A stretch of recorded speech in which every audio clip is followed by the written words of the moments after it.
On a sweltering July afternoon, a 7-year-old boy named Caleb climbed the railing of a zoo exhibit and dropped into the Bobcat enclosure. As the crowd screamed and security scrambled, the boy did the unthinkable. Instead of panicking or running away, he walked straight toward the Bobcat, knelt beside her, and wrapped his arms around the wildcat's neck as if embracing a house cat. Visitors froze in horror, bracing for tragedy. But then, something impossible happened. No growl, no flinch, not even a twitch of those famous lynx-tipped ears. She simply breathed slow, calm breaths as the boy rested his head against her fur. Why didn't this wild predator attack? What was the secret behind this deadly predator's gentle reaction? Before we start, hit the like button and make sure to subscribe if you haven't, and hit that notification bell so that you won't miss any new stories. It was one of those July afternoons where the heat makes the pavement shimmer and even the pigeons look offended. The city zoo was packed with families clutching paper maps, children licking melting ice cream, and parents trying to pretend they weren't already tired. Caleb was 7, freckles, elbows, and a bright red t-shirt with a cartoon tiger that seemed to grin at everything. His sneakers lit up when he ran, which was often. His parents, Ruth and Daniel, trailed behind him in that familiar, slightly panicked way adults follow a child who believes the world is designed for sprinting. "Stay where we can see you," Ruth called. "I am," Caleb yelled back, already proving that he wasn't. When they reached the North American wildlife section and the sign that read Bobcat, Caleb slowed like he'd hit an invisible wall. He pressed his hands to the railing and stood on tiptoe. At first, the enclosure looked empty. Sand, rocks, a thick branch structure, a back wall baked pale by the sun. Then Caleb's eyes adjusted and he spotted her. A bobcat curled in a shallow sandy hollow, coat the color of autumn leaves, ears tipped with black tufts, paws big enough to make a grown man swallow hard. "Look, Mommy," he breathed. "She's pretty." Ruth smiled, wiping sweat from her brow. "She sure is." People gathered. A teen lifted her phone for a selfie. An older man adjusted his camera lens. Nobody noticed the exact moment Caleb's mind decided something that made sense only to a 7-year-old. The bobcat looked lonely, and lonely things needed a friend. Daniel glanced down at the map. "We'll see the wolves next, then the bears, then Caleb?" When he looked up, the bright red shirt was gone. Later, folks would argue about how it happened, because in a crowd, everyone sees a different movie. The security camera would show the truth. One quick, nimble motion. Caleb climbing the railing, swinging a leg over and dropping into the sand below like it was a playground. "Caleb!" Ruth screamed. The sound ripped through the summer buzz. A cup hit the ground. Someone's baby began crying. A young zoo worker named Tyler turned so pale he looked like he'd stepped out of his own body. He fumbled his radio and stammered, "Animal care, this is Tyler at the Bobcat exhibit. We've got a kid in here. A child is in the enclosure." From above, it looked like a nightmare. A small boy in a red shirt walking across pale sand toward a full-grown predator. Down in the enclosure, Caleb only smelled warm dust and something musky and wild. The shouting from above sounded far away, like a television in the next room. His whole attention was on the cat lying in front of him. The bobcat didn't move. Her ears twitched, tracking vibrations in the air, but her body stayed relaxed, paws tucked neatly under her chest. She looked tired. "Hi," Caleb said, the way he greeted the neighbor's old tabby. He took another step. Someone gasped. Another visitor grabbed their toddler and backed away from the rail. Tyler's voice shook through the radio. "The cat is in the open. Repeat, the cat is in the open." Caleb reached the bobcat and knelt down as gently as if he'd practiced on stuffed animals his whole life. "It's okay," he whispered. "I'm nice." Then he wrapped his arms around her neck. From the rail above, a collective scream rose like a wave. The bobcat's name was Mira. Most visitors never knew her story. They saw a bobcat in the sun and assumed sharp eyes, quick reflexes, a creature made of muscle and instinct. But Mira's eyes were cloudy, pale, unfocused. She had been brought to the zoo years earlier as a palm-sized kitten found alone near a hiking trail. Cold, crying, no mother in sight. By the time staff realized she had likely been waiting for her mother to return, it was too late. Human scent and noise had tangled the situation, and the mother was never found. Dr. Harris, the senior veterinarian, examined the kitten and said the quiet sentence that changed everything. "She's blind, congenital. She'll never see." A blind bobcat can't live safely in the wild. She can't hunt well enough, can't avoid danger, can't read the world the way bobcats must. So she stayed. Keepers bottle-fed her, padded corners, arranged branches so she could learn her space by touch. Mira learned the rhythm of familiar footsteps, the clink of keys, the sound of food sliding into a bowl. In her world, comfort arrived on human hands. So when Caleb dropped into her enclosure, smelling of sunscreen and cotton candy and hot metal railings, Mira didn't see a threat. She heard soft shoes on sand. She felt a small body kneel beside her. Then she felt two warm, trembling arms around her neck. Careful, not crushing. If she had been a wild bobcat raised in the woods, instinct might have answered first. But Mira's instincts had been shaped by years of gentle routine. She breathed in, slowly out. Caleb pressed his cheek into her fur like he belonged there, and Mira rumbled a deep sound that made several adults flinch, until someone with knowledge whispered the word that sounded like a miracle. "That's a purr." The first keeper to arrive at a run was Arthur, broad-shouldered and sunburned, a man who'd worked carnivores for 20 years. He had known Mira since she was smaller than a pair of gloves. He took in the scene in one trained sweep. Child-hugging bobcat, bobcat calm, crowd frozen into a ring of terrified faces.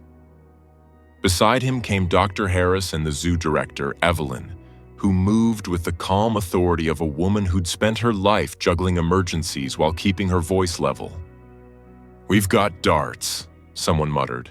"Tranquilizers, the usual answer to danger." Arthur shook his head. "Not yet. A dart could startle her. A startled bobcat, blind or not, can slash without meaning to." Evelyn's jaw tightened. "If anything goes wrong, I'll go in," Arthur said. "I know her. She knows me." Below, Caleb's fingers tightened in Mira's fur as another sharp voice cut through the air. The bubble he'd been living in began to pop. He pulled back and looked up toward the railing, blinking in the sun. "Caleb, honey, don't move," Ruth begged, voice cracking. "Please, baby." Arthur stepped to the rail and let his voice drop into the same tone he used on skittish animals and frightened people. "Hey there, buddy. I'm Arthur. I work here with Mira." Caleb's head jerked up. "You know her?" "Sure do," Arthur said. "And you're doing a real nice job staying calm. Now listen, Mira's blind. She can't see you. She only knows you're there because she can feel you and hear you and smell you." Caleb looked down at Mira's cloudy eyes and swallowed. "She's not mad," he whispered. "I know," Arthur said. "But your mama is scared, and Mira gets scared when the world gets loud. So I need your help." He paused, then added, because Arthur knew where to put a gentle joke to loosen a tight room. "And so are about 50 pigeons who have no idea what's going on." A few strained laughs escaped the crowd. Small, shaky sounds of people remembering how to breathe. Caleb sniffed, leaving dusty tracks on his cheeks. "I don't want her to be scared." "That makes you a good friend," Arthur told him.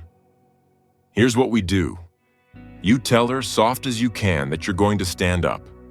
Then you let go, slow, and you walk backward to the corner by the magic door."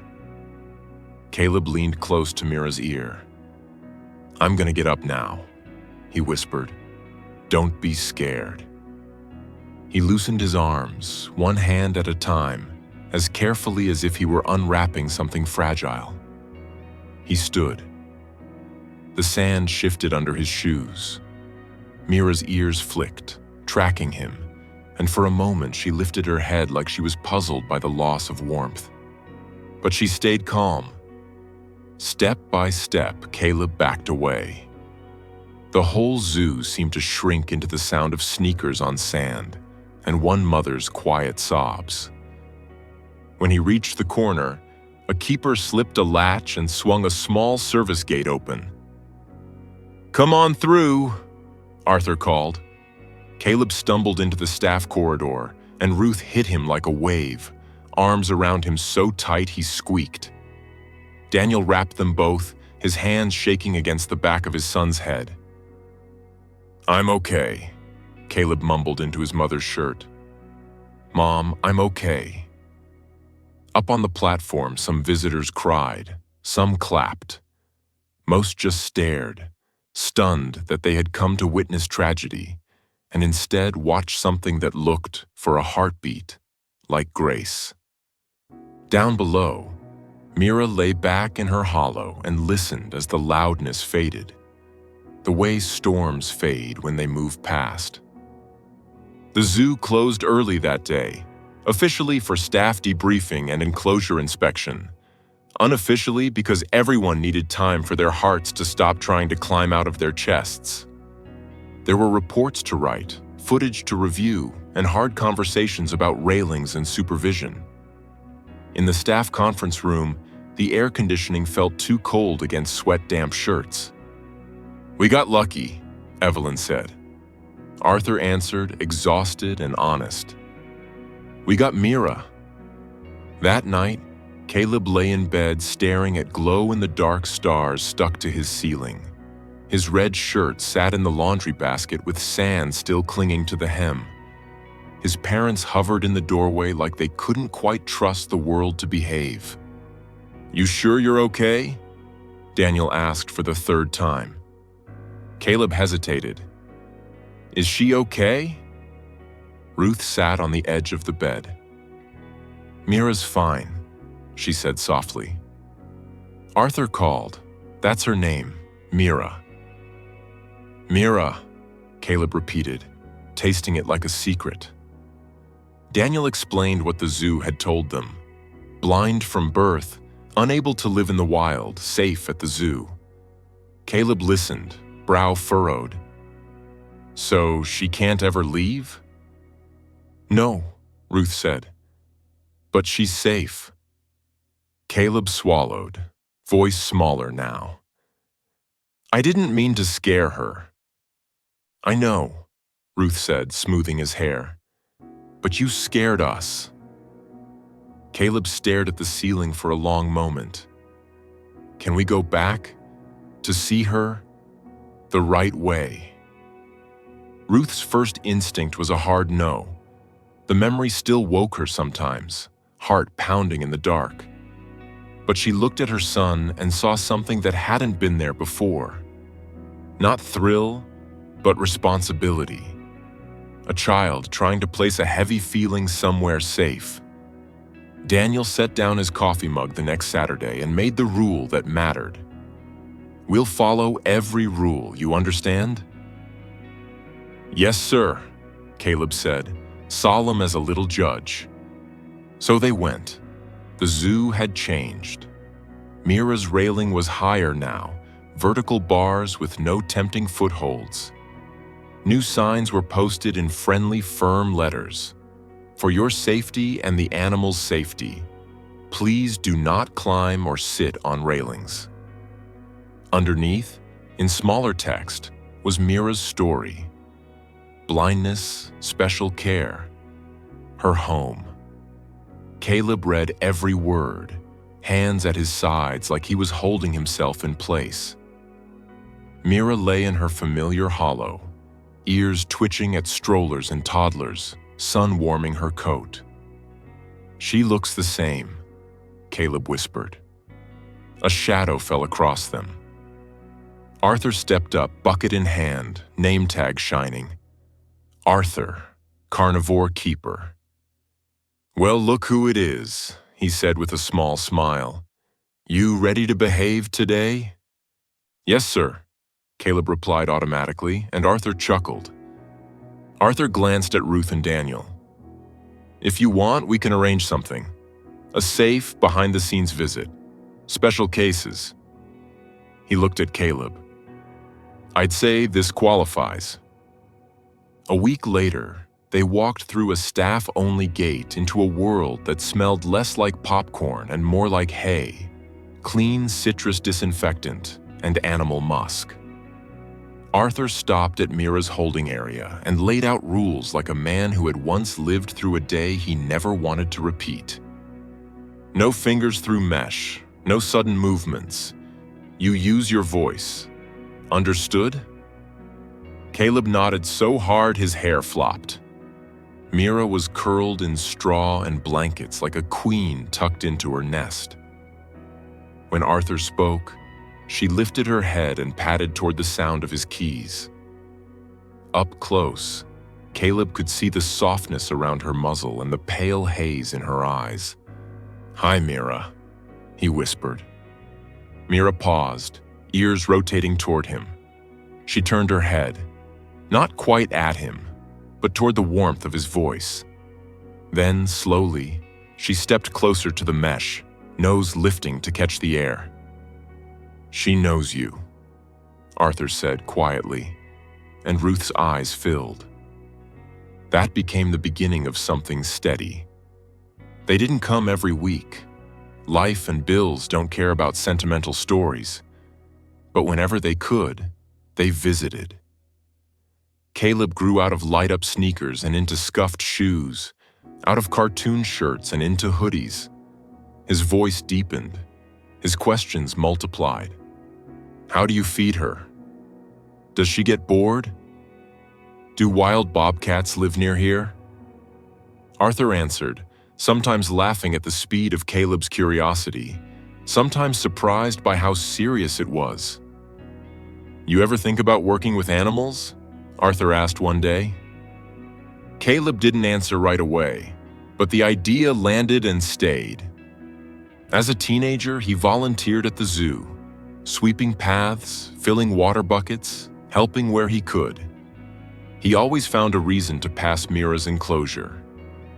He learned slowly what grown-ups had been trying to teach him the first day. Wild animals aren't toys, not even when they're gentle. Respect isn't fear. It's distance, rules, patience. Mira aged. Her muzzle silvered. Her movements grew careful. She spent less time climbing and more time warming old bones on her favorite flat rock. To the average visitor, she was just a sleepy cat. To Caleb, she was a living thread, tying his reckless childhood to something like purpose. The day he graduated college, Daniel raised his glass at dinner. To the boy who once tried to hug a bobcat, he said, and somehow turned it into a career plan instead of a cautionary tale. They laughed, because laughter was the only way to hold the truth without dropping it. What now? Ruth asked. Caleb smiled. I'm going to see if the zoo is hiring. They were. There were applications and interviews and the humbling reality that everyone starts at the bottom. On his first official day, Caleb stood in the locker room wearing a new polo with the zoo logo over his heart, badge clipped to his pocket. Caleb. Animal care. He touched it like he was making sure it was real. Arthur clapped him on the shoulder. Ready to work for real? Yes, sir. Arthur handed him a schedule. Good. We've got an old lady to see. They walked the familiar path behind the exhibits. This time, Caleb unlocked the service door himself. Inside, the air was cool and dim, straw fresh, concrete clean. Mira lay curled like a comma, breathing slow. Morning, girl, Arthur said. I've brought you a surprise. Caleb stepped forward. Hey, Mira, he whispered. Her ears twitched. She lifted her head and sniffed, sorting through the scents of straw and disinfectant and metal food dish until she found the thread she wanted. He was taller now, stronger, his footsteps different. But that old note in his smell was still there. Mira stood and walked to the mesh. Caleb set her food in the usual spot and stepped back. Mira found it easily and ate. Something warm settled in Caleb's chest as if a circle had finally closed. You did good, kid, Arthur said softly. From then on, Caleb wasn't just the boy from the incident report. He was one of Mira's keepers. On long afternoons when the zoo quieted and shadows stretched, he'd sit near her shift pen and talk. Sometimes about work, the paperwork, the tourists who tapped glass, the endless chores. Sometimes about the small joys, the moment an injured owl flew again, the way otters tumbled like children. And sometimes he said nothing at all, just listened to Mira's deep, steady breathing. Mira often lay as close as she could to the mesh, pressed along it as if the warmth of a familiar human was part of her comfort the way sun and sand were. Years passed in the quiet way they always do, one ordinary day at a time. And then, one autumn, Mira began to fade. She slept more, ate less. Blood work hinted at kidneys that were tired of doing their job. The vet team adjusted everything they could: diet, fluids, pain relief. They also began the private conversation every good animal care team eventually has. When treatment becomes prolonging, and when kindness looks like letting go. Caleb carried that knowledge like a stone. He brushed Mira's coat in slow strokes and warmed her food so the smell might tempt her. He adjusted blankets to support her aging body. He told her stories in a voice that tried to stay steady. Thank you for not panicking, he whispered once, forehead against the cool mesh. Thank you for trusting me when I didn't deserve it. Thank you for giving my life a direction. Mira purred, tired and comfortable, as if that was her answer. When the day finally came, it was quiet. The leaves were nearly gone. The air had that crisp edge that makes you breathe deeper whether you want to or not. A small sign went up near her exhibit. Mira is resting off exhibit today for a medical procedure. Thank you for your understanding. In the back, Mira lay on a thick bed of blankets. Dr. Harris prepared the injections. Senior keepers stood nearby with wet eyes and hats in their hands, because some rituals don't need words. Caleb knelt close. You're not alone, he told her. We're right here. The sedation came first, gentle as a tide pulling out. Mira breathed in, then out, muscles loosening. Caleb reached through the small hatch designed for safe touch and laid his hand on her shoulder. Her fur was still soft. "It's okay, girl," he whispered, voice breaking. "You can rest now." Afterward, there were quiet hugs, the kind people give when they don't trust their voices. Even Arthur wiped his eyes. "End of an era," he said hoarsely. A few days later, the zoo placed a memorial sign by the Bobcat enclosure with a photo of Mira and words that tried their best. Blind from birth, loved the sound of familiar voices, changed thousands of visitors in ways they never expected. People stopped to read. Some wiped tears they didn't fully understand. Children asked questions. Parents answered as gently as they could. For a time, the enclosure sat empty, sun still painting the rocks gold every afternoon. Caleb still walked past. His steps slowed automatically, his eyes searching for a familiar shape that wasn't there. The ache eased little by little, but it never vanished. A year later, after careful planning, the zoo welcomed 2 rescued bobcat siblings from a rehabilitation center, orphans raised with minimal human contact, permanent residents because release wasn't safe. Their space was remodeled with more hiding spots and climbing structures. Caleb helped them settle in. He respected their boundaries, their wildness, their bright-eyed suspicion. He didn't try to make them Mira. Still, on quiet afternoons, Caleb sat on the public bench and watched them. He'd hear a child's excited voice. "Look, Mom, a bobcat." "Stay back from the railing," the mother would say, automatic now. "Remember the signs?" Caleb would smile. Because the signs were there for a reason, and because he knew how thin the line can be between disaster and a story you carry for the rest of your life. Years later, with a little gray at his temples, Caleb stood by the bobcat enclosure on another hot summer day. Beside him was his young nephew, also in a red shirt, eyes wide at the lounging cats in the shade. "Uncle Caleb," the boy asked, "did you always know you wanted to work here?" Caleb chuckled and rested his hands on the railing, firmly on the safe side this time.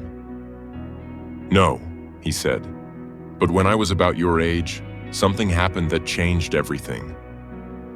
"What happened?"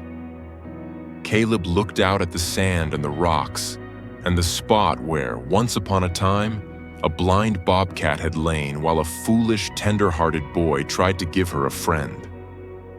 "Let's just say," he answered, "I got a little closer to a bobcat than anyone ever planned. And instead of ending in tragedy, it ended in a lifetime of trying to be worthy of trust." The boy went quiet, thinking hard in that serious way children sometimes do. Behind them, an older couple shuffled up, leaning on canes, fanning themselves with maps. "Look at that," the woman said softly. "A bobcat." Her friend chuckled. "You know, I heard a story once about this very place." And the story, changed a little with every telling but steady at its heart, kept on going. About fear turned into care, about a blind wildcat who trusted, and about how one reckless moment can bend a life toward purpose if you let it.